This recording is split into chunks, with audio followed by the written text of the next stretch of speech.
m'appelle Madame Monique Jordi, j'ai 59 ans, je suis fonctionnaire territoriale. Et en 2015, il s'est passé qu'il y a eu un directeur général qui a complètement changé, qui est arrivé, qui a tout modifié. Un jour, ça a clashé, voilà. Et moi, j'ai clashé avec. Le moment où j'ai craqué, je me suis sentie engloutie comme dans un entonnoir. Et puis, devant moi, il y avait un mur. Et ce mur, je savais que je n'allais pas arriver à le gravir et sortir de là. J'ai eu du mal à passer le cap. J'ai eu du mal à en parler, du mal à accepter d'avoir essayé d'attenter à ma vie, parce que ça, je ne pensais jamais arriver à cet état-là, quoi. Ça, c'est clair. Et je me suis rendu compte que c'était grave quand même, parce que ça comporte pas que moi, ça fait des boules de neige autour, avec mon mari, mes filles et ma famille. Donc voilà, ça a été très difficile, très douloureux, très compliqué pour moi. Quelqu'un qui est bipolaire, pour moi, c'était quelqu'un qui avait deux facettes. Et en fait, effectivement, c'est quelqu'un qui a deux faces. Qui est à la fois quelqu'un qui est très abordable, mais qui par moments a des sautes d'humeur.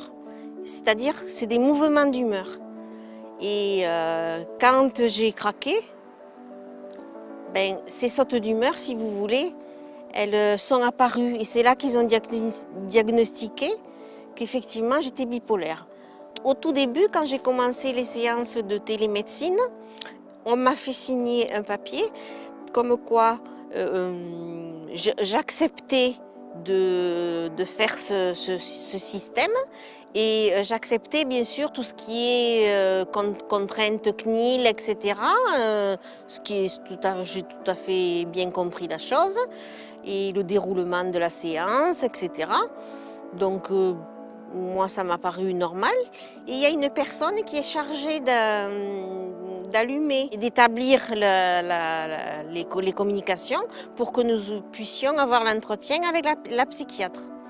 Elle nous amène dans la salle et déjà c'est prêt. On se dit bonjour, on expose notre entretien. Et pour moi, c'est pas un objet complètement impersonnel. Vous voyez la personne, vous discutez avec elle, vous échangez, parce que si jamais je sais que j'ai un souci, je peux avoir utilisé la télémédecine rapidement. Rien que de voir la psychiatre face à vous et que vous lui exposez votre problème, ce qui se passait, parce que ça n'allait pas, elle a écouté et elle a su traiter la chose. Elle a su dire, on va faire autrement pour le traitement, on va mettre ça, ça, ça et ça. Et quand vous ressortez, vous êtes libéré, il n'y a plus ce poids d'angoisse, de stress. Elle va vous rassurer, elle va vous dire ce qu'il faut faire, elle va même vous envoyer l'ordonnance après par scanner. Vous savez qu'il va y avoir quelque chose qui va déboucher, que c'est fini, on ne va plus en parler. Ça, c'est important. Et puis après, à la fin de chaque séance, quand vous avez terminé, vous signez un papier de satisfaction. Satisfaction sur l'image, satisfaction sur l'entretien, satisfaction, est-ce que ça a été rapide, pas rapide, est-ce que l'image était nette. S'il n'y a pas la télémédecine, il vous faut au moins 24 heures à 48 heures avant que vous receviez le traitement. Donc ça, c'est pas du tout. Et ce qu'il faut faire, c'est intervenir de suite. C'est pas 48 heures après. Il faut casser la crise quand elle est là. Il faut avancer de suite. Parce que sinon, vous replongez. Qu'est-ce qu'on va faire si on n'a pas la télémédecine? On ne peut rien faire sans la télémédecine. On ne peut strictement rien faire. Si on ne développe pas la télémédecine, on n'a plus de médecins. Donc comment on va faire? On va aller à 50 km, à 100 km?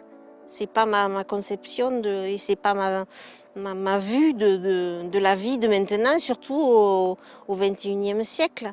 La télémédecine, c'est l'avenir. C'est l'avenir de tout. C'est un outil même, je pense, qui est plus qu'indispensable Et c'est vrai que la télémédecine, c'est une avancée importante. Et il faut qu'on la développe. Il faut qu'on arrive dans tous les domaines à l'appliquer.